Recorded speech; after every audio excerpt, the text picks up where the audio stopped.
fait quoi? Alors, elle est prévue par les textes, elle est prévue effectivement, simplement, elle est toujours détournée, elle n'est jamais entendue, pour un tas de raisons. Ça date, historiquement, ça date du fait que les enfants qu'on a commencé à placer, donc à partir de 1889, étaient déclarés des enfants vicieux. Et comme ils étaient vicieux, en fait, leurs paroles ne valaient jamais rien. Et là, c'est la même chose. On considère que les enfants placés sont des enfants, en fait, sous influence, qui ont des difficultés cognitives d'une manière ou d'une autre.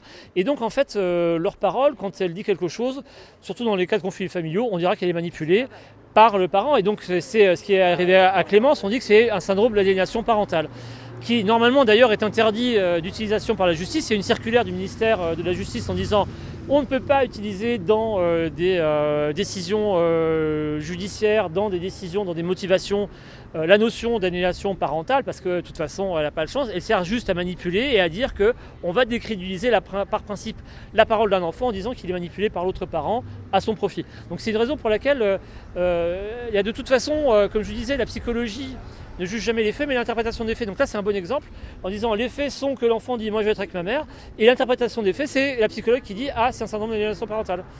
Et donc du coup, vous pouvez toujours trouver une raison pour dire que l'enfant est en train de mentir, est en train d'être manipulé, est en train de raconter quelque chose qui n'est pas vrai. Donner droit à la parole à l'enfant, je crois que c'est 12 ans, je crois. Hein. C'est 12 ans, plus 13 ans. Alors ça sert à rien. Ça sert à rien, on s'en fout. Non, ça sert à rien, sauf si ça va dans le sens que veut que la justice aille. Donc en fait, effectivement, alors l'âge de 12 ans n'est pas juridique en soi, c'est le juge qui décide à quel moment l'enfant peut avoir effectivement la maturité pour parler. Voilà. Donc c'est souvent effectivement à partir du collège, fin de l'école primaire. Mais de toute façon, c'est une parole qui ne sert pas à grand chose, puisque tout est décidé en gros par les services sociaux, en accord avec le juge, sur des critères qui sont des critères en fait de préjugés moraux, et qui ne sont jamais des critères juridiques. Et c'est pour ça que l'article 375, tel qu'il est rédigé, est extrêmement flou. C'est pour ça que la notion d'intérêt de l'enfant est extrêmement floue. Et cette notion d'intérêt de l'enfant, en fait, elle est manipulable. Et elle est manipulable dès 1889, où les avocats sont recrutés pour dire à l'enfant « ton intérêt, c'est d'être séparé de ta famille ». C'est ça, en fait, qui va être essayé d'être... Alors, son équilibre psychologique, mental, tout ça, on s'en fout. Non, ça n'existe pas pour la justice et pour les services sociaux. On dira que l'équilibre, c'est quand l'enfant suit la décision en fait des services sociaux.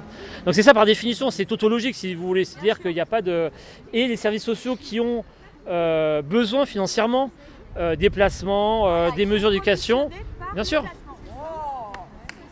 Et donc, mais c'est depuis le début. Depuis le début, en fait, le placement sert à financer des instituts privés qui vivent de ça.